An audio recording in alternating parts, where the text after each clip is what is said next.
terjadinya gesekan di masyarakat, ormas ini dengan ormas ini, kelompok ini dengan kelompok ini. Ya, kalau ini kaum muslimin aja ya, kalau non muslim kan nggak paham.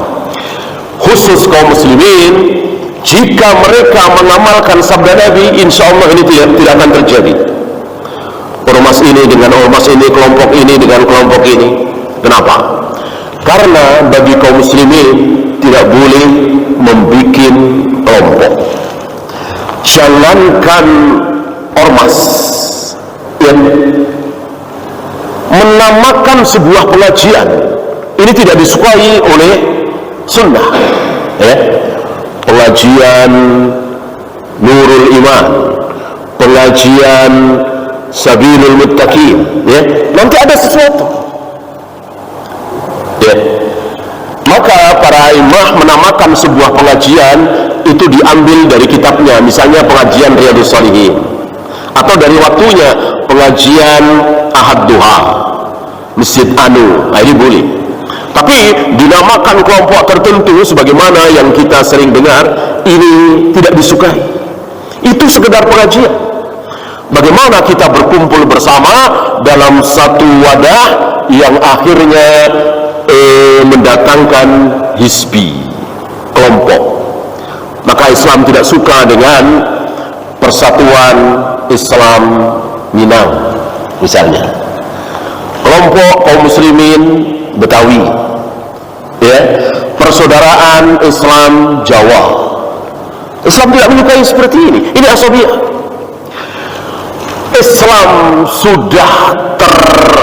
Islam sudah terkotak-kotak dengan negara, itu sudah cukup,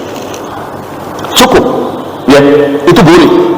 Kaum muslimin Indonesia, kaum muslimin Malaysia, kaum muslimin Saudi, kaum muslimin Mesir, boleh, cukup. Jangan ditambah lagi, nanti pecah-pecah lagi, ya. Islam ini, Islam itu, Islam ini, Islam itu, dan terjadilah apa yang terjadi, ya. Dan sangat disayangkan kalau apa yang Allah firmankan terjadi. Apa? Kullu hisbin bima ladaihim farihun. Masing-masing bangga dengan kelompok masing-masing, masing-masing bangga dengan ormas masing-masing, ya. Lalu walak dan bara terhadap ormasnya, terhadap kelompoknya. Padahal al-Islamu ya'lu wa la yu'la alaih. Islam itu tertinggi, tidak ada yang lebih tinggi dari Islam. Ketika saya membuat ormas Islam, maka saya akan berwalak dan barok atas nama ormas saya. Islam bisa nomor 2, nomor 3. Oleh karena itu sudah. Oleh karena itu, kalau antum ditanya, antum orang apa? Antum jawab, saya Muslim Indonesia. Saya kaum muslimin Indonesia. Nggak usah ikut kelompok ini, kelompok itu, kelompok ini, kelompok itu. Khawatirnya kullu hizbin bima ladaihim farihun. Masing-masing bangga dengan kelompoknya masing-masing. Padahal tidak ada satupun kelompok, tidak ada satupun ulama, tidak ada satupun kiai yang, ya Bapak, tolong teruskan. Tidak ada satupun kiai, satupun ulama, satupun ormas Islam yang maksum. Yang maksum cuman Rasulullah sallallahu alaihi wasallam. Yang tidak mungkin salah cuman Rasulullah sallallahu alaihi wasallam. Ormas ini, ormas itu, kiai ini, kiai itu, ulama ini, ulama itu pasti pernah salah. Kalau belum pernah salah, Nabi dia. Antum tahu kesalahan Imam Malik dalam puasa 6 hari di bulan Syawal. Beliau mengatakan puasa 6 hari di bulan Syawal enggak ada. Kan jelas salah ini. Kesalahan Abu Hanifah, Imam Hanafi mengatakan bahwa wanita boleh nikah tanpa wali. Jelas ini keliru, salah. Nabi mengatakan man nakaha bi ghairi waliyyin wa syahidai adlin fanikahuha batilun fanikahuha batilun fanikahuha batil.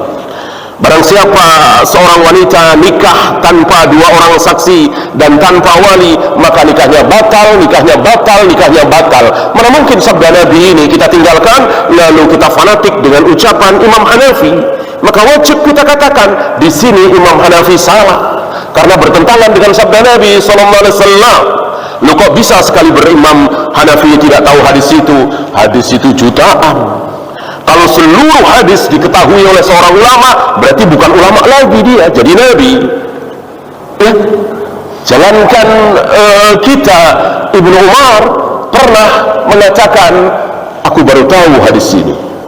Ya, di usia beliau yang tua, aku telah kehilangan berkirot-kirot pahala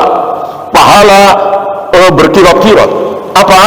Menyolati mayat dapat 1 kirot, mengantarkan mayat ke kubur dapat 1 kirot.